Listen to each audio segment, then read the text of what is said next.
வணக்கங்க. இன்றைக்கி நம்ம சேனலில் மீதியான சப்பாத்தியை வச்சு சப்பாத்தி நூடுல்ஸ் எப்படி செய்கிறதுன்னு பார்க்கலாங்க.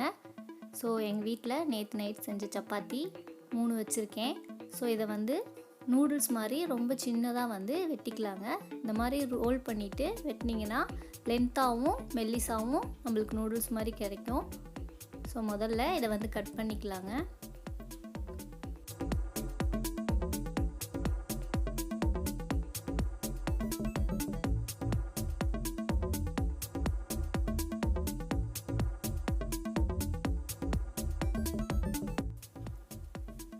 ஸோ எல்லாத்தையும் சின்ன சின்னதாக கட் பண்ணிட்டேங்க. ஸோ இதுக்கப்புறம் இதை தாளிக்க ஆரம்பிச்சிடலாங்க. ஸோ ஒரு பேனில் 1 டேபிள் ஸ்பூன் அளவுக்கு ஆயில் ஊற்றிக்கலாங்க. ஆயில் கொஞ்சம் சூடான உடனே 2 பல்லு பூண்டை ரொம்ப சின்ன சின்னதாக கட் பண்ணி வச்சுருக்கீங்க. அதை இதில் சேர்த்தி ஒரு நிமிஷம் லோ ஃப்ளேமில் இதை வதக்கிக்கலாங்க.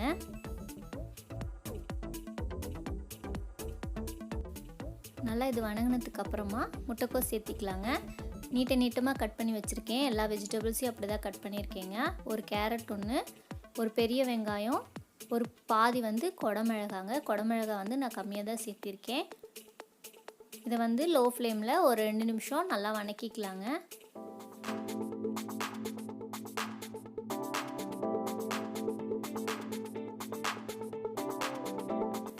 இந்த ஸ்டேஜில் கொஞ்சம் உப்பு சேர்த்திக்கலாங்க. உப்பு சேர்த்திட்டு ஒரு 2 நிமிஷம் இதெல்லாம் நல்லா மிக்ஸ் பண்ணி விட்டுக்கலாங்க. ஸோ இதுக்கப்புறமா அதை கட் பண்ணி வச்ச சப்பாத்தி இதில் சேர்த்திக்கலாங்க.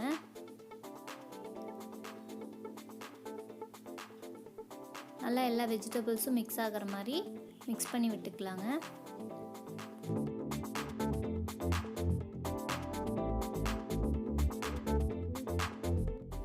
இப்போ இதில் கொஞ்சம் உப்பு சேர்த்திக்கலாங்க.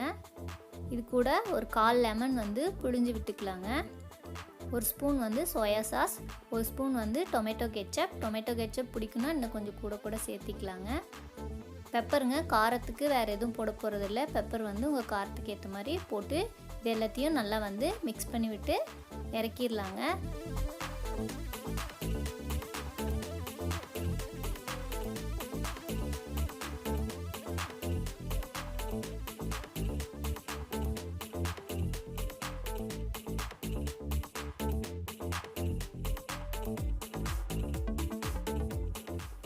இதெல்லாம் நல்லா மிக்ஸ் பண்ணியாச்சுங்க. இப்போ லாஸ்ட்டாக மல்லித்தலை போட்டு இறக்கிடலாங்க.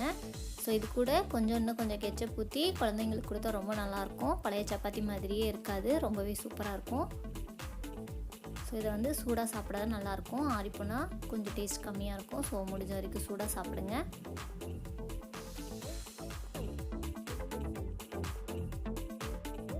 ஸோ இப்போ மீதியான சப்பாத்தியில் நூடுல்ஸ் எப்படி செய்கிறதுன்னு பார்த்தாச்சுங்க. இப்போ மீதியான இட்லியில் மசாலா இட்லி ஸ்பைஸியாக எப்படி செய்கிறதுன்னு பார்க்கலாங்க. ஒரு வானல் எடுத்துக்கலாங்க. அதில் 1 டேபிள் ஸ்பூன் அளவுக்கு ஆயில் ஊற்றிக்கலாங்க. கடுகு, கடலைப்பருப்பு, உளுத்தம்பருப்பு இது 3 சேர்த்தி நல்லா பொரியணுங்க. பொரிஞ்சதுக்கப்புறமா ஒரு பெரிய வெங்காயம் சின்ன சின்னதாக கட் பண்ணியிருக்கேங்க. அது கூட ஒரு கொத்து கருவேப்பிலையும் ஒரு பச்சை மிளகாய் சின்ன சின்னதாக கட் பண்ணி வச்சுருக்கேங்க. அதையும் சேர்த்தி ஒரு 2 நிமிஷம் நல்லா இதை வதக்கிக்கலாங்க.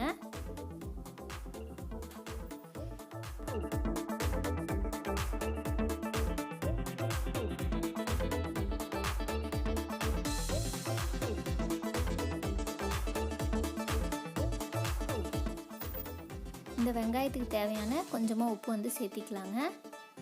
சேர்த்திட்டு ஒரு 2 நிமிஷம் திருப்பி இதை நல்லா வதக்கிக்கலாங்க. இதுக்கப்புறமா ஒரு 1/4 டீஸ்பூன் இஞ்சி பூண்டு பேஸ்ட் இதில் சேர்த்திக்கலாங்க. இதோட பச்சை வாசனை போகிற அளவுக்கு ஒரு 2 நிமிஷம் இதை நல்லா வதக்கிக்கலாங்க. இதுக்கப்புறமா ஒரு 1/4 spoon மஞ்சத்தூளுங்க, 1/2 spoon மிளகாத்தூளுங்க, garam masala 3/4 spoon சேர்த்திருக்கேங்க. கொஞ்சம் உப்பு சேர்த்தி இதை நல்லா மிக்ஸ் பண்ணிக்கலாங்க. அந்த பச்சை வாசனை போகணும். ஸோ இதுக்கப்புறமா ஒரு 1/2 தக்காளி சின்ன சின்னதாக கட் பண்ணி வச்சுருக்கேன். அதை இதில் சேர்த்திக்கலாங்க. அந்த தக்காளி ஒரு நிமிஷம் நல்லா வதங்கணும். வதங்கின வேட்டி நான் 4 இட்லி இன்றைக்கி எடுத்திருக்கேங்க. அதை எவ்வளோ முடியுமோ அவ்வளோ சின்னதாக உதுத்து வச்சுருக்கேங்க. மல்லித்தலை நான் இந்த ஸ்டேஜில் கொஞ்சம் சேர்த்துனீங்கன்னா நல்லா வாசமாக இருக்கும். ஸோ இதுக்கப்புறம் அந்த இட்லியை போட்டு நல்லா மிக்ஸ் பண்ணி விட்டுக்கலாங்க. இட்லி எப்பயுமே மாவு புளிச்ச வெட்டி தான் செய்வோம். நீங்கள் வெறும் வெங்காயம் தக்காளி போட்டு வணக்கிறத விட இந்த மாதிரி போட்டு வணக்குனிங்கன்னா ரொம்ப சூப்பராக இருக்கும். கண்டிப்பாக ஒரு தடவை ட்ரை பண்ணி பாருங்கள். கரம் மசாலா போடுறதுனால நல்லாவே ஸ்பைஸியாக இருக்கும். ஸோ ரொம்ப காரசாரமான ஒரு இட்லி ரெடி ஆகிடுச்சிங்க. கண்டிப்பாக வந்து இந்த இட்லியும் அந்த நூடுல்ஸ் சப்பாத்தியும் ட்ரை பண்ணி பாருங்கள். ரொம்பவே நல்லாயிருக்கும்.